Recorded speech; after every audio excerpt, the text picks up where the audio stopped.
مشاهدينا الكرام، صباح الخير عليكم. ضيفنا النهارده شخصية مميزة بكل المقاييس، جمع بين قوة الكلمة ورقي المعنى، شاعر بيقدر يحرك المشاعر بكلماته وإحساسه الصادق، وصحفي بيجسد الحقائق بقلمه الجريء، رئيس رابطة الفن والشعر، وقائد لمسيرة مليانة إبداع وتأثير. قدر يثبت إن الكلمة مش مجرد وسيلة للتعبير، لكنها قوة قادرة على تغيير الثقافة والسلوك وحتى الوجدان. يشرفنا ويسعدنا إن احنا نستضيف الشاعر والصحفي الكبير أستاذ عصام العدلي. ازيك يا أستاذ عصام؟ اهلا بحضرتك. أهلا بيك. متشكر جدا على الاستضافه الجميله ديت، وبشكر حضرتك اولا على البرنامج الجميل بتاع حضرتك، وثانيا على التقديمه الجميله بتاعت حضرتك، وانا ابسط من كده بكتير يعني. اشكرك جزيلا.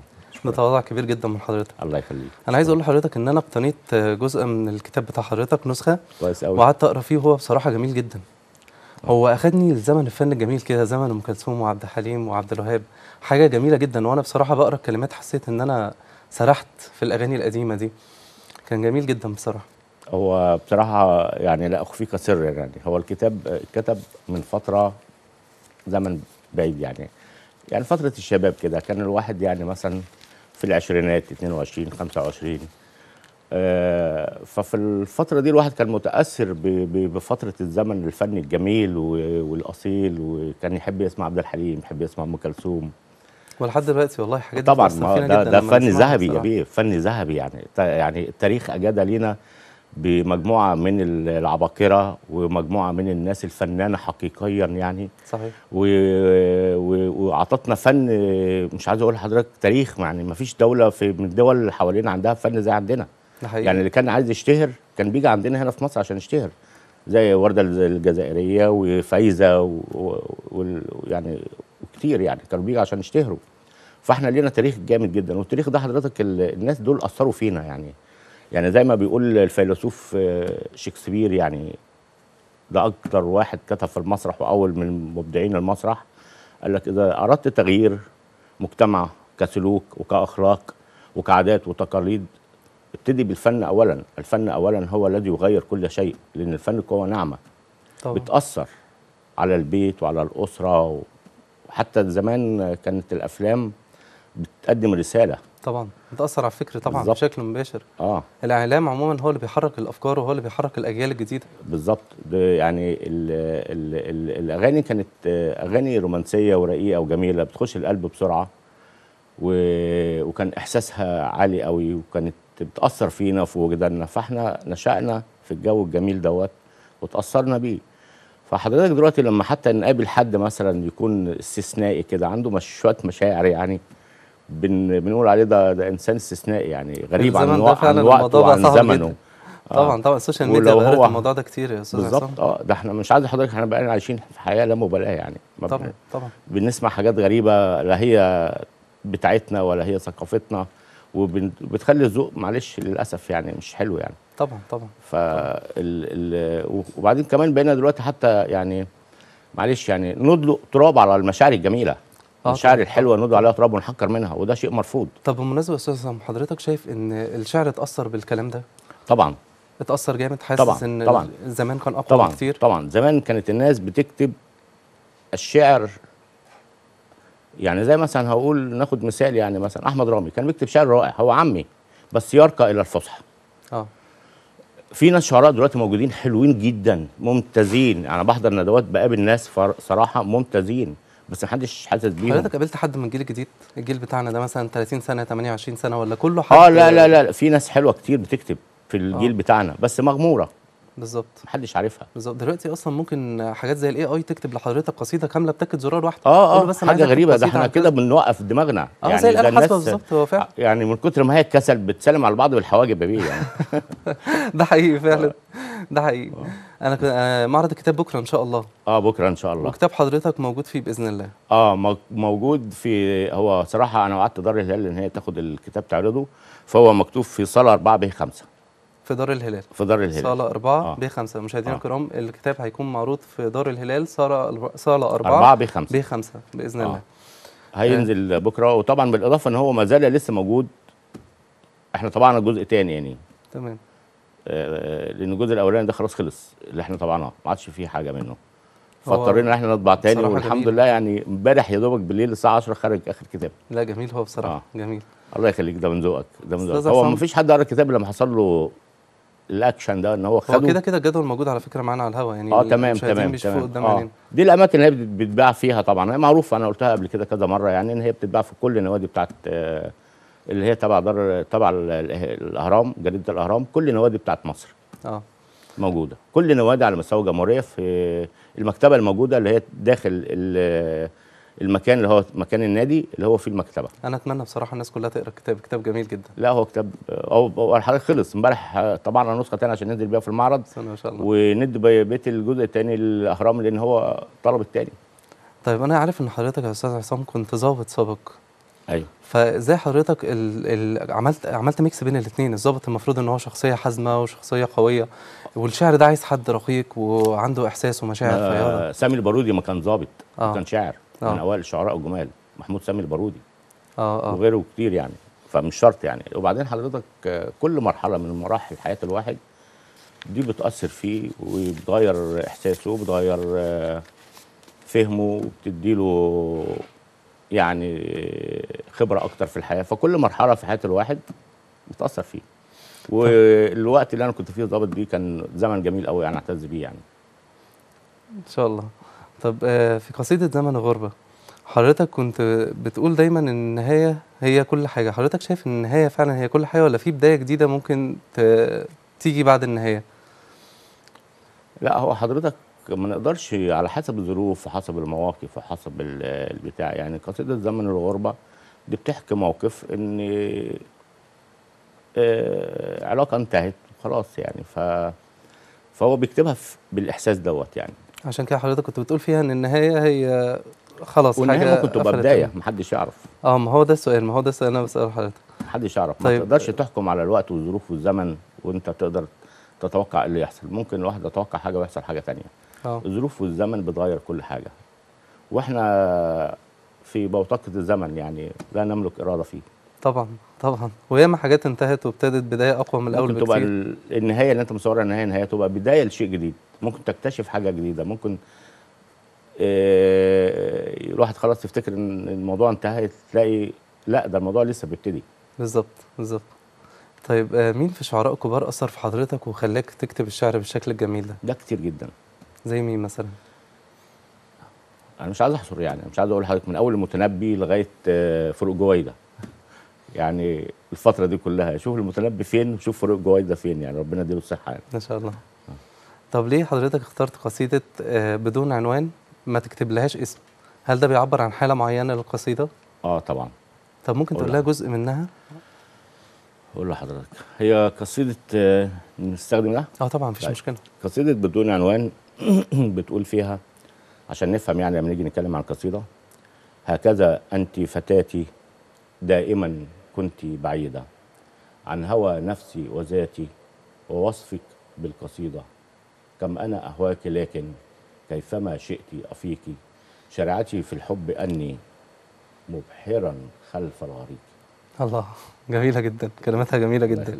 فهو بيوصف الحالة إن هو مش عايز حب فاتر، حب بارد، حب مفهوش شغف، عايز حب قوي، حب هي تبقى مقتنعة بالحب دوت ومصدقاه وبتديله الدعم، فهو حاسس ان هو بيحب حب يعني زي اللي بيبتدي في نفس اليوم وينتهي في نفس اليوم، مش صادق، مش عاوز حب فاتر، مش صادق. فهو سماها من غير عنوان احسن. من غير عنوان. على فكرة اختيار رائع، اختيار جميل جدا. ما انا ما لقيت لهاش حل، انا سميتها كده.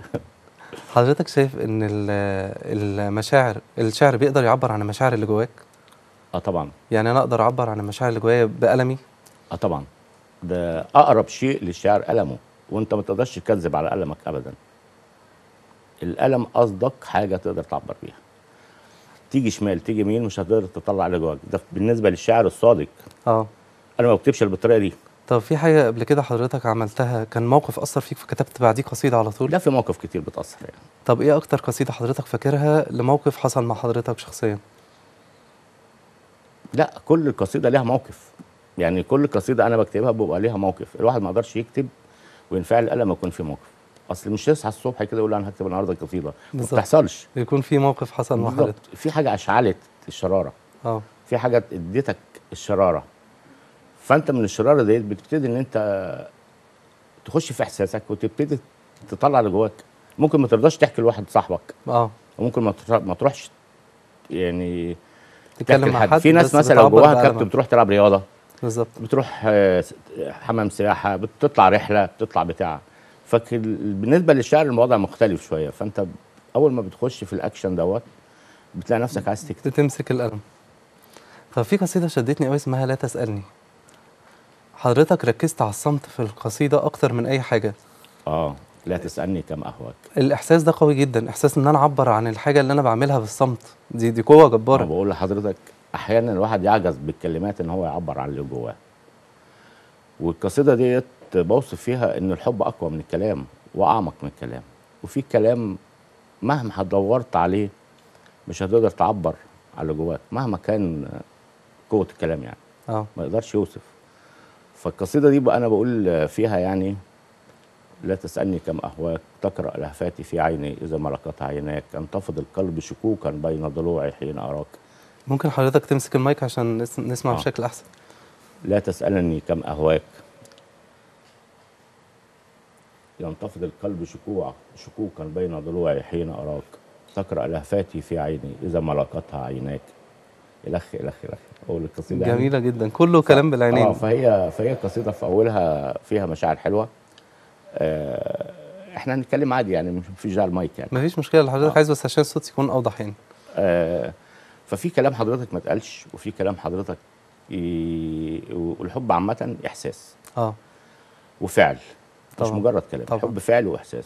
لو الحب كله كلام يعني مش هيبقى مفيد. الحب لازم يبقى فعل. ما هو ده اللي موجود دلوقتي، خلي بالك يا هو استاذ ده حسام. الموجود، هو ده بالظبط. السائد، ان هو اسطوانات بقى اه وشرايط خلاص، ده دلوقتي الموضوع صعب جدا يعني. ودلوقتي بقت كل حاجه سهله على فكره جدا. اه. بس زمان الحب كان صعب جدا. اه. يعني الحب عشان توصل للحبيب وكده، او حتى تاخد نظره او كده، كان الموضوع بيبقى مرهق وصعب. بس ليه نتائجه مثمر. هو عايز اقول لحضرتك بيبقى يعني بيبقى اجمل حب. هو الحب البريء النبيل اللي فيه براءه، بالظبط. وفي طهاره، وفي بالظبط. عمق، وفي احساس. ما سمعناش عن حالات انفصال كتير زمان، دلوقتي ما حالات عادش. الانفصال احنا منتشرة كتير جدا. دلوقتي في حته تانية خالص يعني، ربنا يهدي الناس ما هو يعني. كله برضه بسبب السوشيال ميديا، والله صدقني يا استاذ احنا عصام، هي فرقت للاسف معانا يعني جدا. زمان كانت معموله علشان الطلبه تعرف تراسل تذاكر مع بعض، بعضها. بالظبط. اه. دخلنا في حته تاني خالص مش عارفين نرجع منها. بالظبط بالظبط.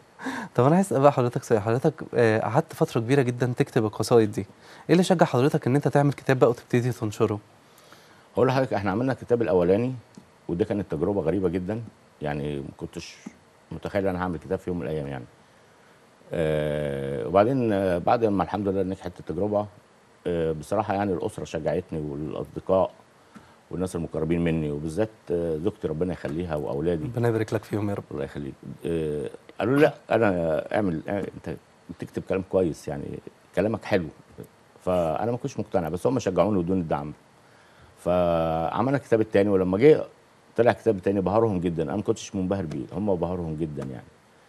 فهم بصراحه الناس المقربه هي اللي شجعتني. وعشان حضرتك متاثر بالزمن الفن الجميل ده، فحضرتك كتبت الحاجات دي بنفس الفكر وبنفس الرقي. نفس الروح بتاعت زمان، اللي هي الروح اللي احنا اتربينا عليها ونعشنا فيها. هو اي حد هيقرا الكتاب هيعجبه بصراحه. الله يخليك، ده كله من ذوقك. في قصيده اسمها نار بين الجليد. اه. الاسم عجبني وشدني، وفكره النار بين الجليد دي بتوضح معنى قوي جدا. اه. ممكن حضرتك تقول لنا جزء منها وتشرح لنا بقى عينيا قصتها؟ حاضر.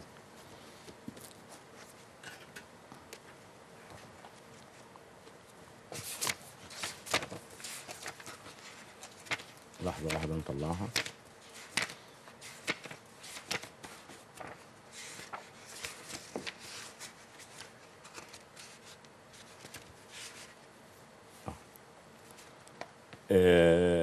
نار بين الجليد ديت فيها قصة من جوه.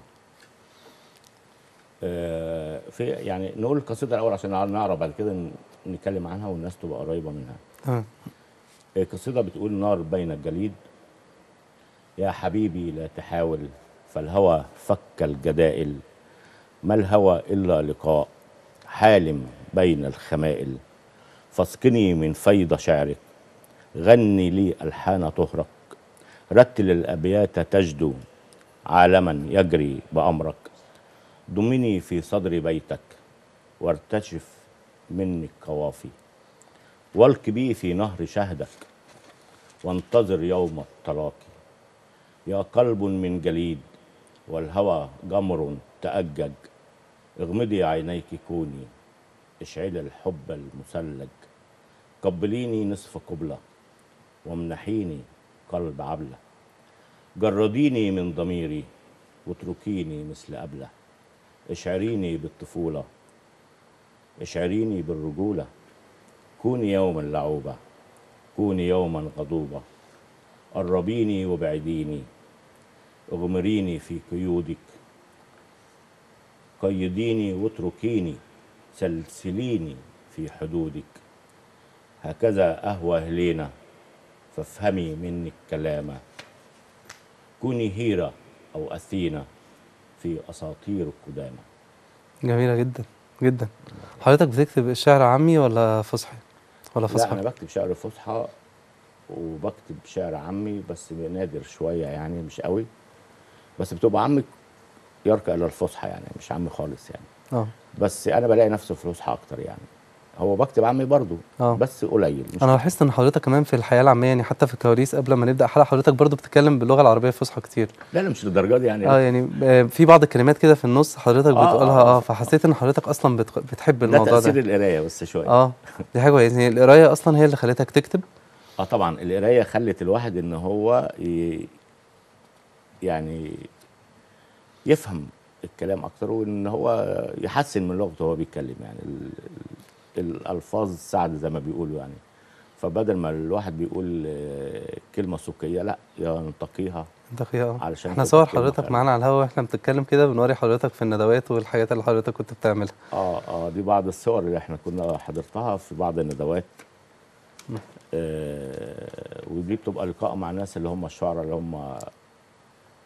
اللي هو اللي زي يعني اه اللي زي، فاحنا بنسمع اشعارهم وبيسمعوا اشعارنا وكلنا بنتعلم من بعض يعني. على فكره في معايا شباب في الرابطه ممتازين جدا، نفسي اعمل لهم مجله تبقى مجله شعر خاصه بيهم، وده امل انا بحلم بيه وان شاء الله هعمله. دي حاجة هتبقى حلوة جدا وقوية جدا. لان زمان كان في مجلات كتير قوي خاصه بس بالشعر، اه يعني تنزل تشتريها تقرا فيها اشعار الناس اللي هم بيكتبوا اشعار الكلام ده اختفى دلوقتي خالص ما عادش فيه يعني. اه.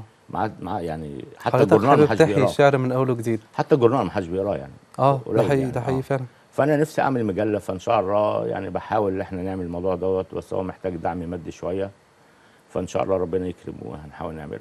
بإذن وزاره الله. الثقافه تنظر لنا شويه. إن شاء الله تعمل أحسن من كده الله بكتير يخليك كمان إن الله شاء يخليك. الله. هنتكلم على القصيده اللي حضرتك قلتها بقى نار بين جليد ديت، لان دي بيوصف فيها حاله ان المراه اكتر شيء في الدنيا ان هي تخاف الحب.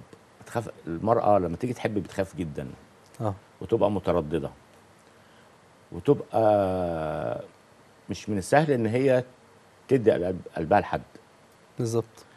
فبتبقى الحكاية دي بالنسبة يعني للشخص متوتر، يعني هي بتحب ولا ما بتحبش، فهو بيقول لها نار بين الجليد، انت جليد ولا نار؟ اه فعشان كده اسم القصيدة جه كده. فأصعب قرار للمرأة هو قرار الحب، لأن المرأة ما بتسيبش قلبها أو تدي لقلبها، لازم يقتحم. ده قرار وع- نهائي هي هتاخده مدى وعلى الحياة. الراجل ان بالظبط. هو يحاول مره فمره مرات ومرات. حضرتك شايف إن الراجل المفروض يحاول أكتر من مرة طبعا حتى لو اتقابل بالرفض، ما يستسلمش لو كان بيحب بجد؟ لو كان بيحب بجد، وهي هتحس وتعرف اذا كان هو بيضحك عليها ولا لا. حضرتك هي كنت كاتب حاجة. عندها قرون استشعار اكتر من اي حد في الدنيا، ده حقيقي فعلا، ده حقيقي. حضرتك وبتقدر كنت كاتب تعرف. حاجة ليها علاقة بالموضوع ده اسمها لأنني أحبك، لاني احبك قصيدة لن ليها علاقة استبيك ولن بالتضحيات ارتضيك والحاجات بخنا دي اللي صح؟ تبغي أنا عايز أقول لحضرتك أنا مبهور بالكتاب بجد، أنا حافظ كل اللي موجود دي فيه. قصيده قويه جدا. ممكن حضرتك تقول لنا برضو جزء منها وتفهمنا ليه حضرتك اخترت التضحية في الحب؟ انا اي حاضر. انا متهيألي حاططها هنا على الموبايل، نقراها من على الموبايل اسرع مفيش مشكلة. عشان انا مش حافظ الصفحات يعني. خد راحتك. اه في قصيدة اسمها لإني أحبك. لاني احبك لن ارتضيك دخانا لتبغي، لاني احبك اخشى عليك من نيران قلبي، لاني احبك اصد سهم حبك عني، لاني احبك اخفي حبك في نبضي وقلبي، اني الف الف اهواك فابتعدي عن نيراني وعن بركاني وادخنتي، حطمي واحرقي كل ما يحمل اسمي، مزقي واهلكي كل ما سطرته بقلمي، فكأن طفل يأخذوه من أمه فيبكي، وعلى الطفل أن يفطمه وعليك أن تبتعدي، فمهما بلغ بكائي أرجوك أن تبتعدي، ومهما بلغ صراخي أرجوك أن تمضي، ولا بد للسيف أن يجتاز، ولا بد للسيف أن يقضي، لاني احبك لن استبيك ولن ارتضيك دخانا للتبغي. جميلة جدا. جميلة جدا، عجبتني قوي. الله يخليك. هي دي بقى الحتة اللي انا بتكلم فيها، رقي الكلمات. بالظبط. قد ايه الكلمات بتوصف حاله صعبه قوي، ان انسان من كتر ما بيحب واحده بيقول لها بعيدي. اه تخيل الموقف ده، بيقول لها بعيد عن نيراني وبركاني وادخنتي، انا خايف عليكي. مم. خايف كفايه انا مكوي محروق وجوايا نار وبركان، فانا عايزك تبعدي عشان انت ما تجربيش، ما تتحرقيش ما بنفس تجربيش نارها. كمان البركان اللي جوايا. اه ف اي نبل في هذا، يعني تخيل يعني من كتر حب اللي بقول ابعدي. بيقول لها بعيدي. فدي بتبقى قصيده فيها بتاخدك في مشاعر عالم تاني. متضخمه متضاربه. يعني ده اقصى درجات الحب، ان انت لما تحب واحد خايف عليه اكتر من نفسك. بالظبط بالظبط. حضرتك لما بتعمل قصيدة جديدة مين أول حد بتسمعها له؟ لا، انا ممكن اكتب قصيده وتفضل موجوده في الدفاتر محدش يقراها. ما تسمعهاش لحد خالص ولا تقولها لحد خالص؟ نادر قوي يعني اللي انا ممكن اقولها لحد، نادر. طب امتى بتقرر بقى تعلمها؟ الا بقى لما مثلا في ندوه زي كده بروح قايلها.